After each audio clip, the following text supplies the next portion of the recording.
Pernah nggak sih Anda dihadapkan pada tumpukan transkrip wawancara atau ulasan produk dan mikir, ini ceritanya di mana ya?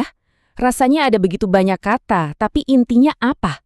Nah, hari ini kita akan bongkar caranya mengubah lautan teks itu menjadi wawasan yang tajam dan benar-benar bermakna. Coba bayangin tumpukan data ini. Di antara puluhan bahkan ratusan halaman teks ini, sebenarnya tersembunyi sebuah cerita, sebuah pola, sebuah kebenaran.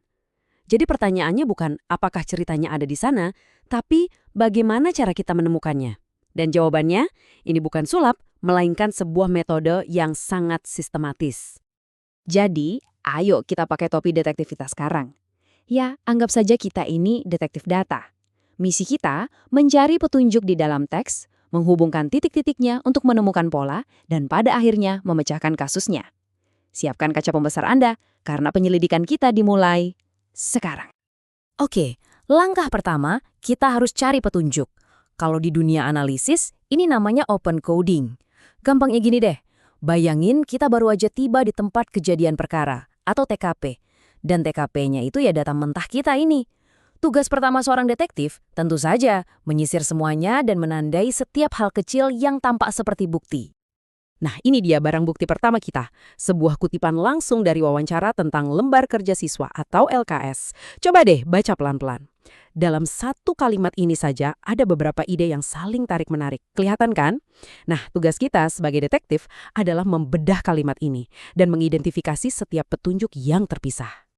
Dan inilah hasil otopsi kita. Lihat kan, satu kalimat aja bisa kita pecah jadi beberapa petunjuk atau kode yang berbeda-beda. LKS membantu pemahaman. Oke, ini petunjuk positif. Tapi di sisi lain, ada LKS terlalu padat. Nah, ini petunjuk negatif. Proses ini kita ulangi terus untuk setiap baris data sampai semua petunjuk individual berhasil kita kumpulkan. Oke, sekarang di meja kita sudah ada setumpuk petunjuk. Tapi sekadar daftar acak nggak akan bisa memecahkan kasus kan? Nah, disinilah kita masuk ke langkah 2, yang disebut axial coding. Tugas kita sekarang adalah mulai menghubungkan titik-titiknya. Kita cari hubungan, kita cari pola dari semua petunjuk yang sudah kita kumpulkan tadi. Dan ini dia contoh sempurna bagaimana axial coding bekerja. Lihat deh, semua petunjuk yang tadi kelihatannya acak, sekarang kita susun jadi 2 kelompok besar. Di kiri ada faktor pendukung. Ini hal-hal yang bagus, yang membantu. Di kanan, faktor penghambat. Ini masalahnya. Tiba-tiba, yang tadinya berantakan, sekarang jadi rapi. Kita jadi bisa lihat dengan jelas, oh ternyata ada konflik atau ketegangan di sini. Nah, ini adalah lompatan besarnya. Kita nggak lagi cuma melihat satu persatu petunjuk, seperti melihat pohon satu-satu. Sekarang, kita mulai bisa melihat keseluruhan hutannya. Kita sudah beralih dari sekedar daftar acak menjadi sebuah peta yang terstruktur. Peta yang menunjukkan kekuatan apa saja yang sedang bekerja di sini. Kita sudah kumpulkan petunjuk, polanya juga sudah ketemu. Sekarang, saatnya untuk langkah 3, menemukan inti ceritanya. Ini adalah puncak dari penyelidikan kita, namanya selective coding. Disinilah kita mencari satu ide utama, satu kesimpulan yang bisa menjelaskan semua yang telah kita temukan. Kalau di film detektif, inilah momennya sang detektif mengungkap pelakunya adalah. Jadi, tujuan kita di tahap akhir ini adalah menemukan apa yang disebut kategori inti. Anggap saja ini seperti judul utama dari cerita kita.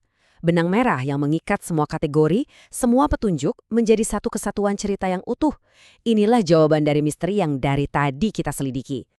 Semua kerja keras kita, dari mengumpulkan petunjuk satu persatu, menghubungkan titik-titiknya, semuanya itu mengarah ke satu momen ini.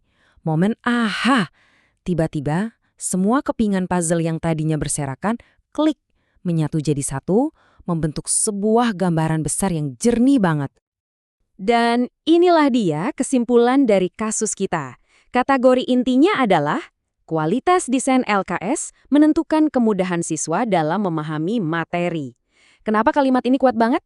Karena ia berhasil menyatukan semua bukti kita.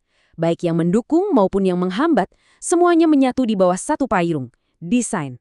Ini bukan lagi opini loh, ini adalah temuan yang didukung oleh bukti. Oke, jadi investigasi kita dalam 3 langkah sudah selesai. Tapi mungkin Anda sekarang bertanya-tanya, kenapa sih harus ribet ini? Memangnya sepenting itu ya proses ini?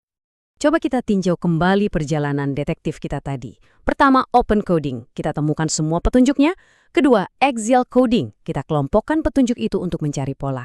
Dan ketiga, selective coding. Kita tarik satu inti cerita yang menyatukan semuanya. Simple kan? Dari berantakan, menjadi berpola, menjadi satu kesimpulan. Dan inilah bisa dibilang sihirnya. Kita mengambil data kualitatif yang kelihatannya ya berantakan dan subjektif.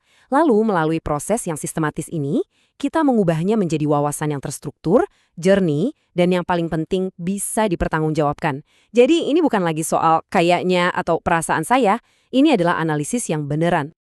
Jadi, lain kali Anda membaca ulasan produk, mendengarkan umpan balik pelanggan, atau bahkan saat sedang ngobrol santai dengan teman, coba deh ingat-ingat metode ini. Karena di dalam setiap lautan kata-kata, selalu ada cerita tersembunyi yang menunggu untuk ditemukan. Pertanyaannya sekarang, apakah Anda yang akan menjadi detektif untuk menemukannya?